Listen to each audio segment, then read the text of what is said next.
Hello everyone, it's Remy and Eli! We're back again. So neither of us are in relationships. So instead of sharing our love stories, we're gonna share other people's fake love stories / real love stories that ended badly. So it's gonna be a horror / cringe compilation of shit that we find. I'm gonna go first. This is from themarshallproject.org. I killed my wife. Oh, first off, PSA. Domestic violence. Domestic violence is not very gooch. Yeah, I'll put a little trigger warning. Yeah.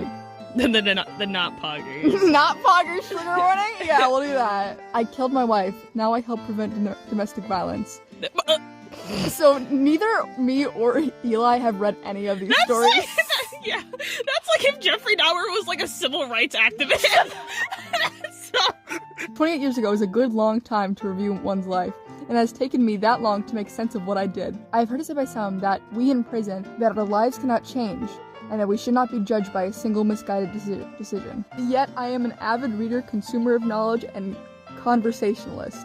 An accomplished cook in a fit of drug-fueled rage killed the woman he loved, stabbed her, leaving a pool of blood. This is me. I did that. I did it to the woman who claimed was my first love. The center of my world. I could not let her go. I prefer that she die a bloody death rather than go on living without me. In other words, I'm the poster child of a domestic violence abuser. He sounds a little too proud. Yeah. We met in a drug treatment program. Her name was Tracy. So romantic. I know. Hey, yo, I like your scabs. No, literally, no. That's actually beautiful. No, it's not. Being with her made me feel more wanted than I ever had before. She was my new intoxication. I would look at her and shake my head, thinking, damn, son, she's yours. Yeah, damn, you bagged that. Bro, he's got impeccable riz. Tracy. He's got that killer riz. He got that killer riz. Get them. And more with some more. In response to getting kicked out, I was as immature as ever. I took more drugs to cover the pain. I blamed her for everything bad that ever happened to me. I went to her house and begged her to take me back. Did I really think she would?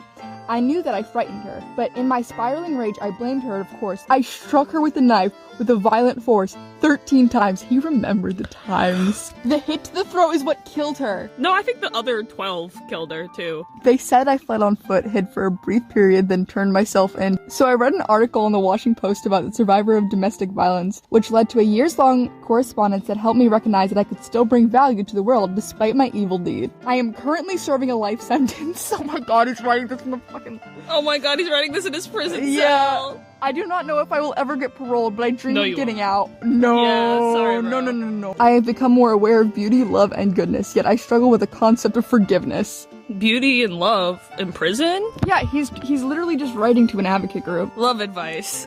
Maybe don't kill your wife. I think the only thing that I got out of that was don't do drugs. Also, you're not supposed to date someone in your NA group. Yeah, that's probably where you misstepped. I know you got that Riz game. I know you got the impeccable Riz, and you've got that... It's killer Riz.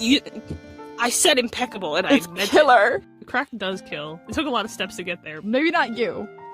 But maybe your wife. Okay, this next one is on the r/thathappened Reddit. In high school, I was the most popular kid there, and I was a huge stoner. Anyways, I was in the back of the class, and I smoked probably class? It says class. It says class? Class to an ounce, and was blowing it out the window until the teacher noticed. Your window's just open? You rolled and lit a joint in class. Is your teacher blind? It's okay, you can say it. Blowing out the window until the teacher noticed smelling.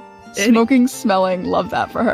Smelling, and it came to me right as I was hitting my joint, and he kept an eye on me for the rest of the class. The teacher saw him take a hit, and he just went, and just didn't blow it out, and the teacher wasn't like, what are you doing? And the joint would still be smoking. Yeah, you still have the joint! You didn't eat it! I held my breath for 9 minutes straight, and the second he looking away, I blew it out the window. Are you a fish? I think the record is like 3 minutes. You're gonna look it up. It's 24 minutes! Maybe he is. Oh my god. Yeah, maybe he's just an Olympic diver. Okay, but think, if you're smoking though, it's gonna fuck up your lungs. The cute girl sitting next to was so impressed she asked to smoke with me, so I took her home and we smoked and then had sex. Wasn't this in the middle of class? I pounded her for like 3 hours and she at least 20 times. 20 divided by 3. 20 divided by 3 is 6 point... So every hour she 6 times. Man, high school was awesome for me. No, you don't have a dick anymore. You went in, that thing had teeth, ripped it out. And it never came out. Now I know what killed my wife. This is from r/no sleep by Thrawn 911. Yeah, a lot of mine are focused around killing your wife. I just killed my ex.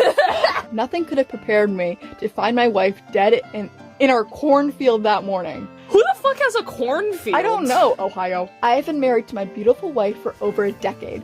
We had built our life together on our small farm in the middle of nowhere, Ohio. I was out in the fields tending to the crops when I saw something that made my blood run cold. There, in the middle of the cornfield, I saw my wife's body. Her eyes were wide open, staring blankly at the sky, and her limbs were twisted and bent in ways that no human should be able to contort. I couldn't believe what I was seeing. I stumbled forward, my mind racing with shock and disbelief. How could this be? How could my beloved wife be lying there dead and mangled in our own field? As I got close to her, I see that her clothes were torn and her skin was covered with deep cuts and bruises. My mind couldn't comprehend what happened to her. I fell to my knees beside her, tears streaming down my face. It was too late. My wife was gone. No shit. I'm gonna guess it's not a real story because it's on r/no sleep. Okay. I love you. I was consumed by deep sadness, a feeling of emptiness and despair, knowing I would never be able to see or hold her again. I called the cops. They found nothing. They had no fucking idea what happened to my wife. I spent the whole day sitting in my room crying. I didn't eat, and sometimes I drank some whiskey. Nope. And someone killed her. I couldn't rest until I had answers, so I decided to venture back into the cornfield at night. As I approached the field, I saw on the ground was a thick, pink, slimy matter. Your hair is very red. That makes sense. I dyed my hair red. I know. It's very bright. That also makes sense. I just dyed my hair this morning. Okay, that's fair. Okay. It was a substance I had never seen before, and it seemed to be seeping out from the ground itself. I couldn't understand how it could have appeared so suddenly. My mind raced with confusion and fear. As I got closer, I realized the stench was unbearable. I had to hold my breath and cover my nose. I saw that it wasn't just the ground covered in pink slime, but it was also the corn stalks themselves. They had seemed to be wilting and dying, as if the slime was poisoning them. I was illuminating the area with my phone, just so you use your fucking flashlight. Sarah, just fucking stop. Tell the story like a motherfucker who would tell a story. This isn't Stephen King. Bro, it's every English teacher. No, literally. Now, what does the phone mean in context of symbolism for this fucking blah blah blah? Shut the fuck up. I looked back and saw a small bird, which I swear was dead half a minute before. I was jumping out from the grip of the slime. What the fuck?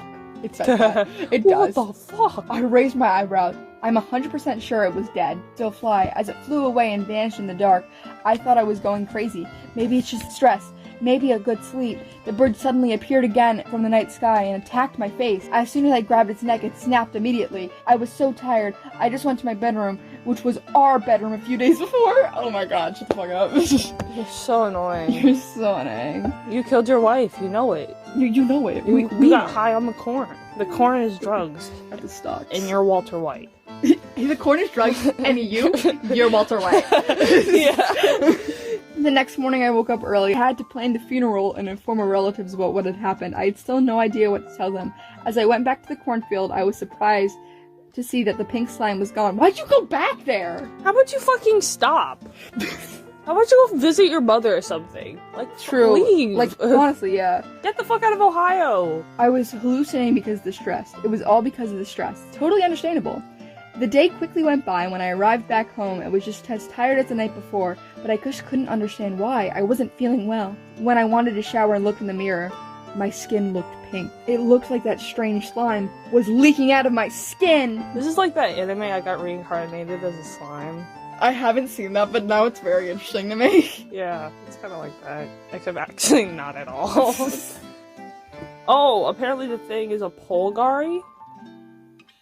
You mean polyamory? No. The link that says is the thing that had taken over her body is like a Polgari. What's a Polgari? Can you read it? It just says horror and other stories. Horror? Horror! Oh, I think it's horror. Horror. Horror. Alright, well, bye everyone! Sayonara. Have a good Valentine's Day. And call the cops. Yeah.